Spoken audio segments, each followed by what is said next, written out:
বন্দে ভাৰত মাতা কি ভাৰত মাতা কি যি সময় দেশৰ সেনাই শত্ৰুৰে যুঁজিবলৈ সমৰ সজ্জাৰে সজ্জিত হৈ পৰিছে সেই সময়ত হাজোৰ একাংশ যুৱকে সেনা বাহিনীত ভৰ্তি হোৱাৰ বাবে অনুশীলন অব্যাহত ৰাখিছে।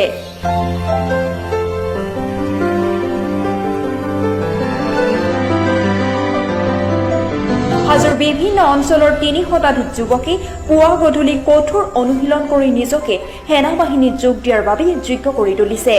তেওঁলোকৰ লক্ষ্য দেশ মাতৃক সেৱা কৰা।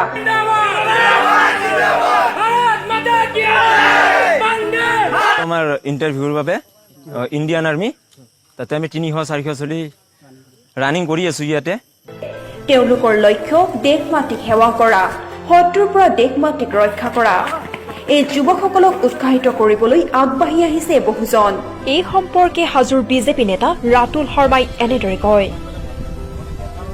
ডিফেন্সত তেওঁলোকে আৰ্মিয়ে হওক বা পুলিচে অসম পুলিচে হওক বিভিন্ন বা নেভিয়ে হওক তেওঁলোকে সেই ধৰণৰ পৰীক্ষাত অৱতীৰ্ণ হোৱাৰ কাৰণে ইয়াত কচৰত কৰা আৰম্ভ কৰিছে আৰু সীমান্তত তেওঁলোকে দেশ ৰক্ষাৰ কাৰণে সীমান্তত গৈ অতন্দ্ৰ প্ৰহৰী হোৱাৰ কাৰণে চেষ্টা চলাইছে।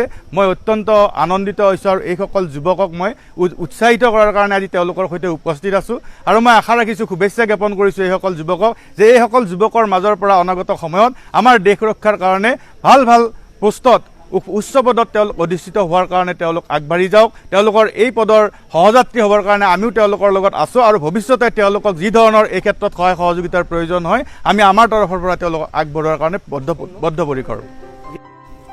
দেশ মাতৃৰ প্ৰতি সেৱা আগবঢ়াবলৈ আগ্ৰহ প্ৰকাশ কৰা এইসকল যুৱকক সকলোৱে প্ৰশংসা কৰিছে। হাজোৰ পৰা পুলিন দাসৰ সহযোগত নিউজ ডেস্ক ৰিপৰ্ট এনিফোকাছ.com।